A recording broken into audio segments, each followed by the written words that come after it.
Olá, pessoal, estamos aqui mais uma vez. Eu sou a Meia e estou junto novamente com uma pessoa bem especial para fazer esse novo podcast. Ela que sabe muito de conhecimentos gerais e informações não tão úteis assim. Boa noite, gente. Estou aqui com a Meia de novo, aqui é a Raquel, com informações, na verdade, nada úteis, mas para tentar conversar com vocês mais um pouquinho. E aí, Meia, sobre o que a gente vai falar hoje? Esse é o podcast carinhosamente denominado podcast da Maromba, né? Podcast da Maromba, podcast da polêmica, e é sobre isso que a gente vai falar hoje, pessoal. Raquel, quer começar? Você tem aí tudo decorado da história do uso de anabolizantes? Suplementos? Pois e então. O que mais que seja da história do esporte? Na verdade, não tenho. Para ser bem sincera, dessa vez eu não tenho. Mas a gente achou pertinente trazer para vocês hoje, pessoal, um pouquinho em relação ao uso, à suplementação de creatina, em relação à creatina e o rim, né, a função renal, já que esse é um assunto polêmico, que tem gerado bastante questionamento, bastante polêmica. Para criar um contexto, a gente tem que entender o presente, né? Então, inevitavelmente, a gente vai ter que revisitar um pouquinho do passado. E para isso a gente tem que falar da história, né, da creatinina, que foi dosada pela primeira vez em 1886. E naquela época eles acreditavam que a quantidade de creatinina excretada na urina por um adulto, né, ia depender da quantidade de proteína e de creatina presentes na alimentação. E tinha outros fatores também envolvidos no processo. Mais tarde, depois, o Hoffman descobriu que a quantidade de creatinina excretada ia aumentar com o tamanho, né, e diminuir com a idade do indivíduo, e que a quantidade excretada pela mulher era um pouquinho menor do que a quantidade excretada pelo homem. Temos nesse contexto nossa famosa, muito utilizada e muito frequente na nossa prática clínica, creatinina. Mas o que ela tem a ver com a creatina, né, Meia? Nossa, eu não estava esperando toda essa história, eu estava zoando essa parte do conhecimentos gerais, mas foi tipo uma aula, muito bom. Ah, sim, claro. Então, que assim, a ideia desse podcast é a gente discutir mesmo o uso dessas suplementações, não de anabolizantes, né? Isso eu acho que dá um outro podcast, inclusive, mas de suplementações. A creatina é uma das principais, né? Mas tem outras coisas que se usa também para aumentar, seja a questão de hipertrofia ou performance em esportes, né? Acho que a creatina entrou muito nesse contexto de aumentar a performance inicialmente, né? Eu não sabia disso, que a Raquel deixou essa informação aqui. A creatina foi utilizada pela primeira vez nas Olimpíadas de Barcelona. Ah, sim, eu vi isso enquanto eu estava pesquisando, 1992, exato. Tem alguns trabalhos que comparam, por exemplo, esportes que usam mais força, usa creatina em esportes que utilizam mais força, por exemplo, outros mais velocidade, ou provas de explosão. Então, tem vários estudos com a suplementação de creatina, né? Acho que a gente vai começar a entrar nas polêmicas aí, mas vários estudos que mostram segurança, inclusive. Perfeito, então acho que é isso, né?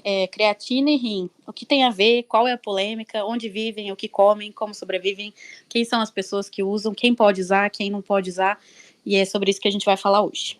Eu acho que é importante para a gente definir o que é a creatina a partir do que ela é formada, certo? Perfeito. Os suplementos de creatina, eles surgiram, né, nessa época, na verdade um pouquinho antes, né, mas foram amplamente utilizados a partir da década de 90, né, e eles vêm comercialmente como comprimidos, ou pós, ou então como solução. E a gente tem 3 formas mais utilizadas de creatina, que é a creatina monoidratada, creatina éster etílico, né, e a creatina alcalina, sendo que as 2 primeiras são as mais comercialmente vendidas. Uma coisa que eu acho que pode gerar muita confusão, assim, a creatina não é, tipo, suplementação proteica, certo? Perfeito. Então, a creatina, a gente tem uma produção endógena, né, ela é formada a partir de aminoácidos, né, que é a arginina, glicina, metionina, principalmente, e tem também uma fonte exógena, que seria alimentação e suplementação. Você viu alguma coisa em relação à dose? vi que é bem complicado a gente falar sobre, até falar sobre estudos em relação ao uso de creatina e benefício não, porque eles não se baseiam em doses fixas, né? Eu vi coisa em relação a 5 gramas, no mínimo, né? E depois em relação à manutenção na verdade, ataque, né? Na verdade, início com 10 gramas e depois manutenção com 5 gramas diárias de creatina. Não sei se você viu alguma coisa diferente. Né? A nossa ideia aqui não é ensinar a prescrever, pelo amor de Deus, mas assim, é só para falar que existem realmente variações em relação à dose indicada. Doses que eu vi, depende de estudo, depende do esporte que está se utilizando, mas se fala muito de forma geral, numa dose entre 3 a 5 gramas dia, ou fazer dose de acordo com o peso, 0,1 grama quilo por dia, né? Eu acho que isso é importante só para a gente ver que também existe uma faixa em que, quando a gente fala que os trabalhos demonstraram segurança, é uma faixa em que foi estudado. Então, não tem sentido eu utilizar uma dose muito supra disso daí, porque, para isso, primeiro, a gente não sabe eficácia, também não sabe segurança em relação a isso. Então, algumas considerações em relação aos estudos, o que muitos estudos inicialmente, assim, muitos procuraram avaliar essa questão de segurança de fato. Então, a gente tem estudos que avaliam, por exemplo, questão de função renal após o início da creatina, função hepática também após o início da suplementação com creatina. Uma coisa que eu achei legal, assim, que tem estudos que eles começaram a avaliar outras coisas também. Então, por exemplo, eu não encontrei, eu procurei bastante alguma relação entre creatinina, por exemplo, e descontrole pressórico, porque isso é uma coisa que é relatada em alguns estudos, principalmente relato de caso. Então, não existe um mecanismo, uma fisiopatologia que explique isso daí, mas uma coisa que alguns relatos sugerem que você pode ter um pouco de retenção hidrossalina no início do uso da creatina. E, momentaneamente, os pacientes poderiam, por exemplo, ter uma elevação pressórica nesse período, né? Mas, aparentemente, quando a gente tem essa retenção hidrossalina, é uma coisa que é meio que passageira, isso não é uma coisa que perpetua ao longo do tempo. Então, não existe isso, essa preocupação tão importante em relação ao controle pressórico, mais uma vez, desde que essa faixa terapêutica, entre aspas, seja respeitada. Perfeito. E em relação à grande polêmica, né? Como que a creatina vai interferir na estimativa da função renal? Dá teu show. Eu? Bom, acho que a gente estava falando, né, mais cedo sobre isso, mas em pacientes que usam creatina, inevitavelmente, como a gente já estava falando um pouquinho da creatinina, né, estando esses compostos interligados, justamente por a creatinina ser um subproduto posterior da degradação da creatina, que vai ser produzida numa taxa relativamente constante, né, qualquer fator que aumente a concentração, independente das alterações de função renal, vai levar a uma estimativa da taxa de filtração glomerular menor do que a real, e isso pode gerar um diagnóstico errôneo de doença renal ou de insuficiência renal, no caso, né?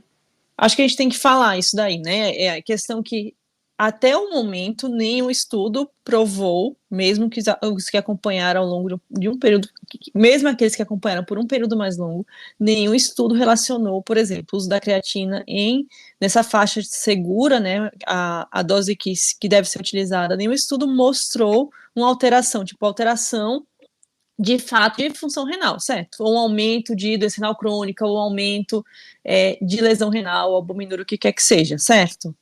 Perfeito, não encontrei nada sólido também. Isso, mas um fator de confusão é isso, assim, que quem começa a utilizar, e dependendo da dose que utiliza, você pode ter um aumento na creatinina sérica.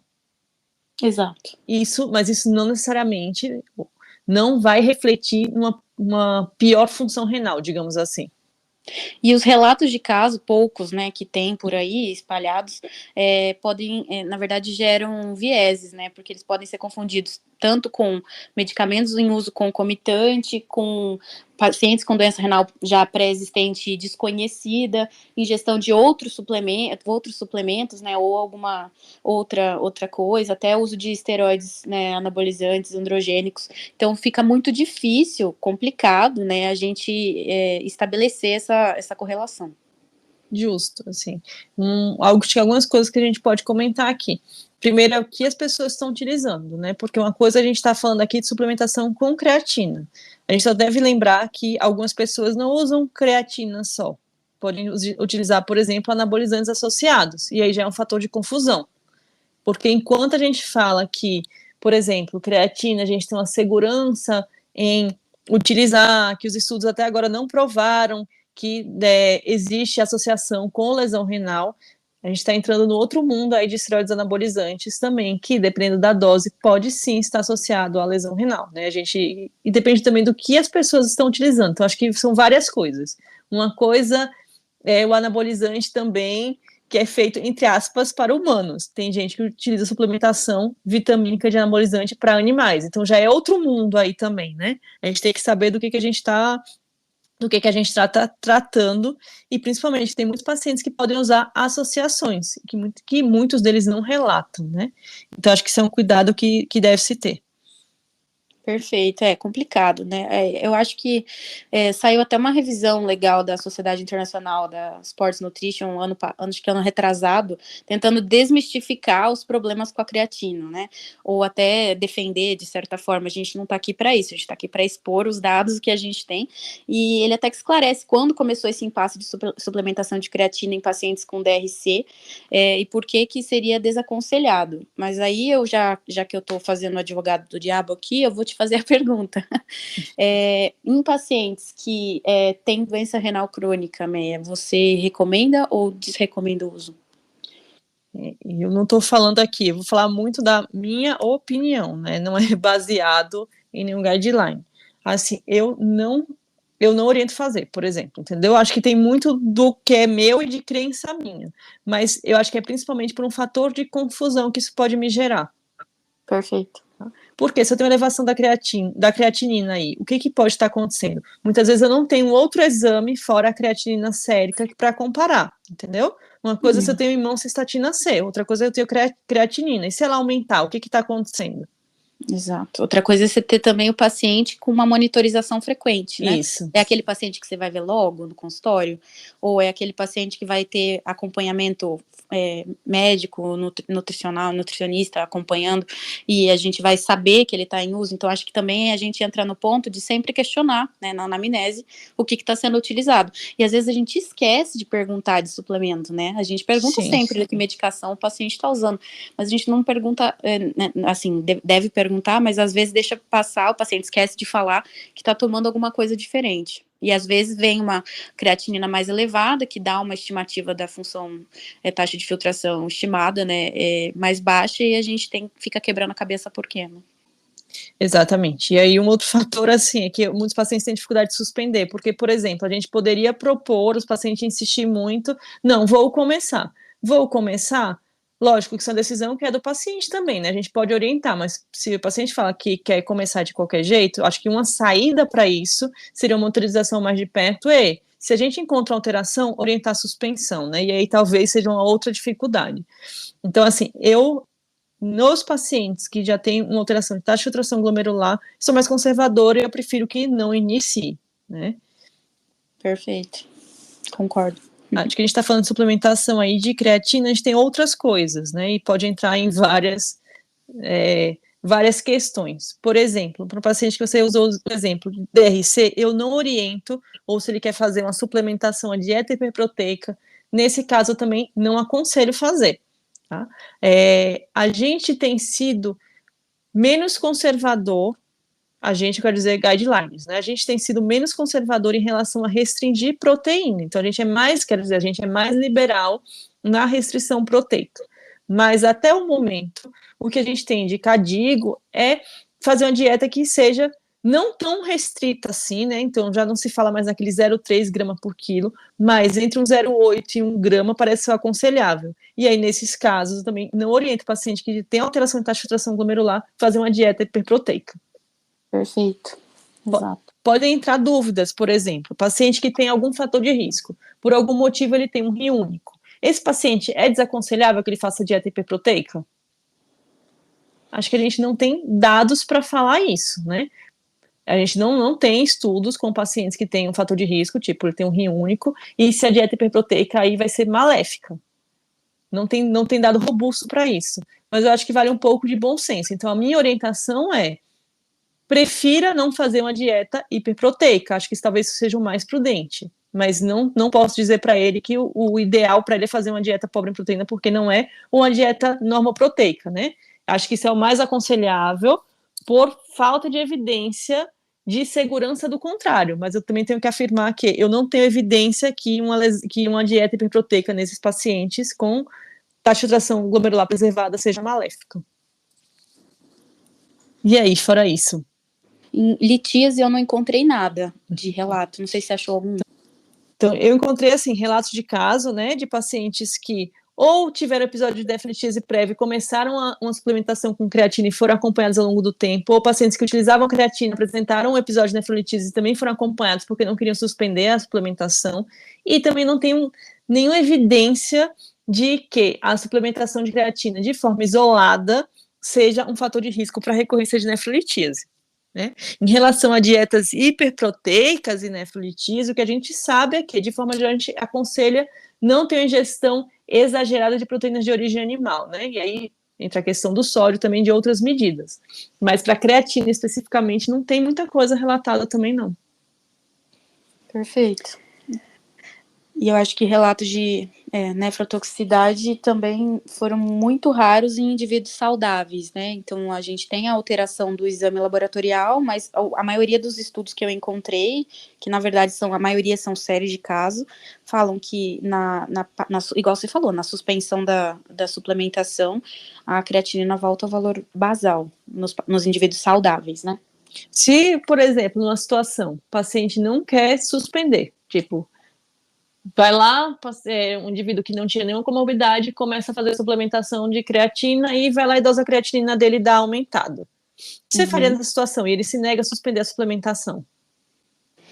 Aí eu ia procurar outros jeitos de avaliar a função glomerular dele, se tivesse disponível, né?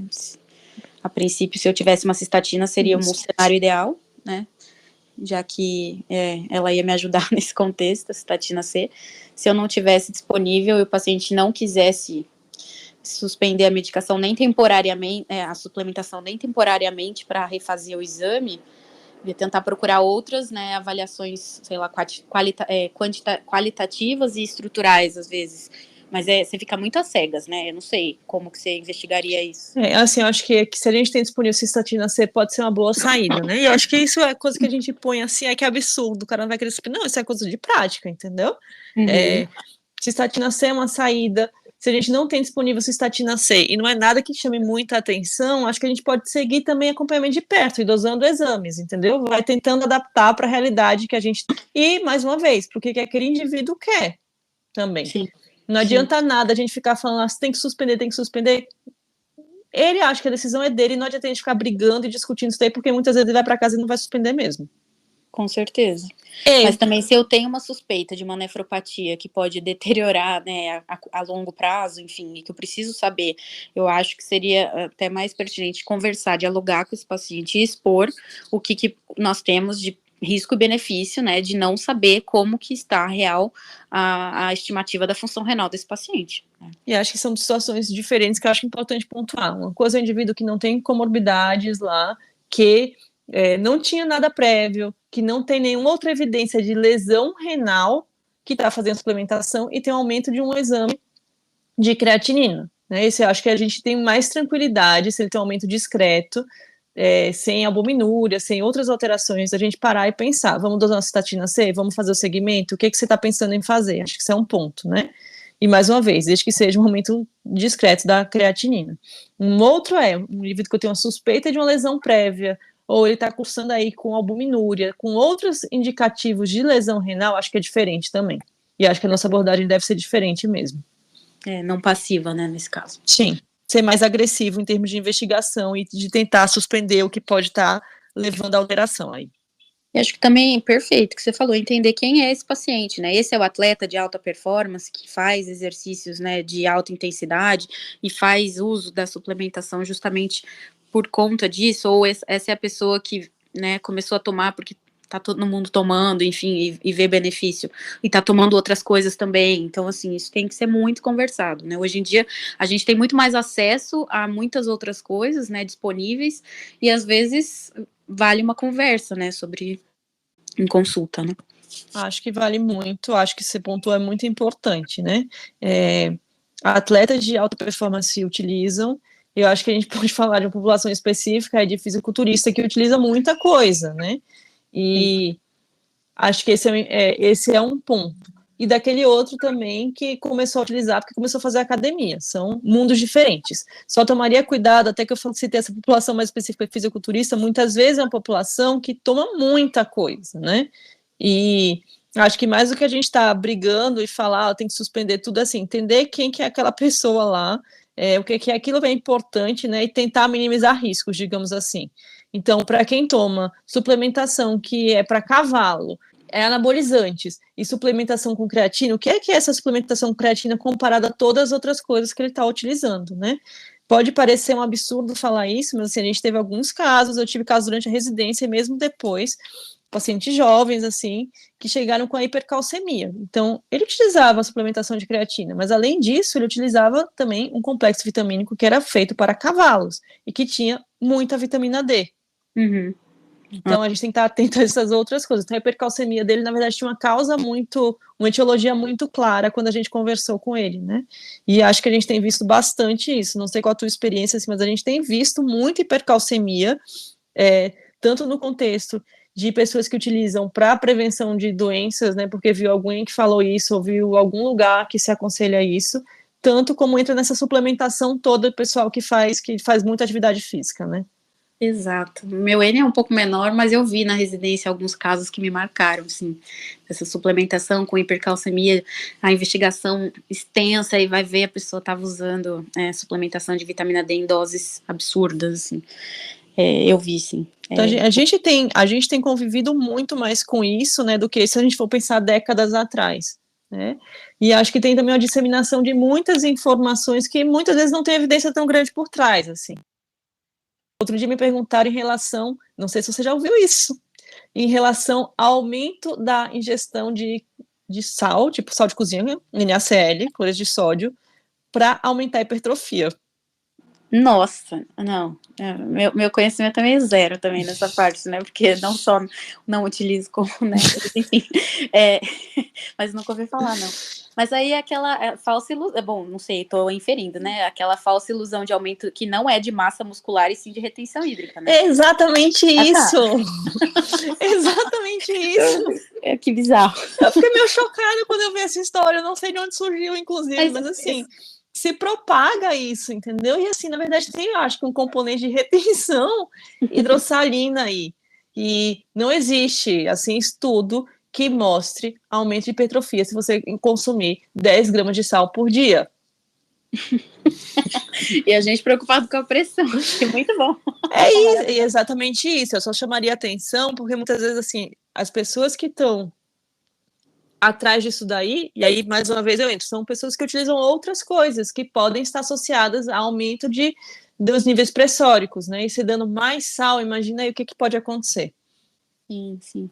Eu acho até que eu lembro conversando, né, com as pessoas um pouquinho antes da gente começar a pensar em gravar, tem quem indica, né, a suplementação com creatina até recomenda aumentar a ingestão hídrica quando a gente vai iniciar o uso, né, de creatina, e desaconselha o uso em ambientes quentes devido ao risco de desidratação, né? Então a gente soma os problemas, né? É isso. Associado, enfim. Eu lembro de ter ouvido o pessoal falando isso, assim, quando a gente começou a falar sobre. Mas, enfim, só um parênteses, você estava falando em relação à avaliação de como que eu vou avaliar a função renal no paciente que não quer suspender, né? Eu acho que eu lembro de um dos relatos de casos que comparou, assim, o uso nos indivíduos saudáveis, e eles usaram o EDTA, né, para avaliar a taxa de filtração glomerular nesses indivíduos que estavam utilizando.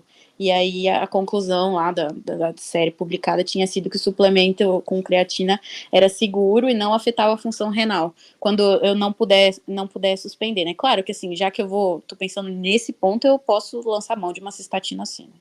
Sim, exatamente, acho que depende do contexto, né? Como também já vi pessoas, assim, super conscientes e orientadas que usam, de uma alteração muito discreta no exame de creatinina sérica, vem seguindo, não tem nenhuma evidência de lesão renal. Então, sim, sabe? E a creatinina mantém estável, isso eu acho que é outro ponto importante, que se a creatinina começar a subir, daí não vai ser essa suplementação, né? A gente pode estar diante de outra coisa e aí precisa ser investigado. Perfeito. Buscar outras causas, né? Sim. Então, fora isso, essa questão de hipertrofia, você viu mais creatina sendo usada em alguma outra coisa? Olha, realmente, como a gente está num terreno bem pantanoso em relação a isso, em relação a publicações, acho que alguns relatos em relação ao uso em pacientes com diabetes, talvez, mas não tenho certeza. Isso, exatamente. Assim, tem estudo também com uso de creatina em algumas doenças crônicas. Vi essa questão de diabetes, vi até pacientes com doença hepática crônica, assim, uma tentativa de uso, alguns perfis de hipertensão, inclusive, mas assim, são estudos muito iniciais, alguns estudos até nem estão em fase 3, assim, um estudo com roedor ainda. Então, existe uma tentativa também de se utilizar para outras coisas. Acho que o que a gente veio discutir aqui hoje é essa questão do uso em esportes de alto rendimento, nessa questão de hipertrofia, né? Que eu acho que é o que está mais bem estudado, ou que tem uma evidência um pouco maior. Acho que a gente podia comentar também, assim, tem outras, quando a gente fala de suplementação, tem outras coisas, né? Tipo BCAA, tem whey, acho que tem particularidades. Entraria mais uma vez nessa questão que, quando a gente está falando de uso de creatina, a gente está falando de suplementação proteica, né? Acho que isso é uma coisa que é importante falar. Então, por isso que a gente parece, assim, é diferente da gente dar mais proteína na dieta da gente dar creatina, certo? Uhum. Então, por isso que a gente comenta muito essa questão que não está bem definido em relação aos pacientes, por exemplo, que tem uma redução de taxa de filtração glomerular, ou tem alguma evidência de albuminúria, alguma evidência de lesão renal. Quando a gente está falando de outros suplementos que podem ter assim, podem ter uma base proteica, ou seja, está dando uma dieta hiperproteica, eu acho que a gente aí está mais consolidado para algumas orientações, né? Como eu falei, se a gente tem pacientes com redução de taxa de filtração glomerular, a dieta hiperproteica ela não é aconselhada. Então, para esses pacientes, outras suplementações que implicam uso maior de proteína, daí eu acho que realmente a orientação é não fazer, tá? Pelas evidências que a gente tem atualmente. Para a população geral, que não tem alteração de taxa de filtração glomerular ou evidência de lesão renal, parecem ter alguma segurança, mas tudo assim é muito recente, né? A gente tem poucos anos, relativamente poucos anos de uso de algumas suplementações, então acho que a gente só deve ser muito precavido, assim, cuidadoso quando a gente está acompanhando esses indivíduos. Acho que a gente foi até comedido em relação, assim, a indicar e não indicar. Acho que eu ia ser mais... Contra? Ou mais contra, eu acho que ia ser mais contra. Acho que sim, eu também. A gente até brincou, né? Podcast da Maromba. Eu também achei que eu ia ter mais... Mas eu ainda continuo mais contra do que a favor em relação à população que a gente está falando. Né? Acho que assim, eu acho que, lógico, ter opinião pessoal, né? Eu tenho a minha opinião em relação a isso, mas a gente pode mostrar o que temos de... nossa função aqui é mostrar o que existe de evidência, né? Para a população geral, insisto mais uma vez, o que a gente tem até o momento parece indicar uma segurança, desde que usado de forma adequada, nas doses adequadas, com acompanhamento correto. Monitorizado, né, com frequência. Exatamente. Populações com uma lesão renal estabelecida, uma DRC estabelecida, a gente não tem tanta evidência assim, né? Então, o que a gente orienta é realmente ser mais prudente para essa população. Acho que é isso. Perfeito. E sempre buscar na história clínica do paciente o uso de outras coisas concomitantes, né? Que acho que a gente bateu bastante nessa tecla, mas ela é realmente pertinente mesmo. E energéticos, a gente vai entrar nesse assunto? Não, você expulsa, eu acho que você expulsa da... Na verdade, você expulsa da medicina se eu entrar nesse assunto aí de energéticos. Como esse é um tema para outro podcast, eu vou me abster de comentários. Eu e meu patrocínio aqui de marcas que eu não vou falar o nome nesse momento, estamos nos abstendo nesse contexto. Mas a gente pode programar um podcast de doença renal crônica e café e taurina, claro. Né? Já que você gosta tanto de falar bem mal da taurina. Não é nada pessoal, é só zoeira mesmo. Mas assim, cuidado com a FA. Ah, meu Deus do céu. Gente, era isso. Boa noite e obrigada, Meia. Sempre aprendo muito com você. É isso, aqui estamos juntas aqui. Pessoal, esse é mais um podcast. Espero que vocês tenham aproveitado. Acho que foi menos polêmico até do que eu imaginava, como eu falei. E a gente se vê no próximo. Beleza. Valeu, pessoal. Tchau, tchau. Tchau. Esse podcast tem o objetivo de educação médica. As informações aqui prestadas exprimem as opiniões dos seus integrantes no momento da gravação. Não esqueça que a medicina constantemente. Não utilize as informações ouvidas aqui como conselhos médicos para si ou para outros. Em caso de necessidade, procure opinião médica direcionada.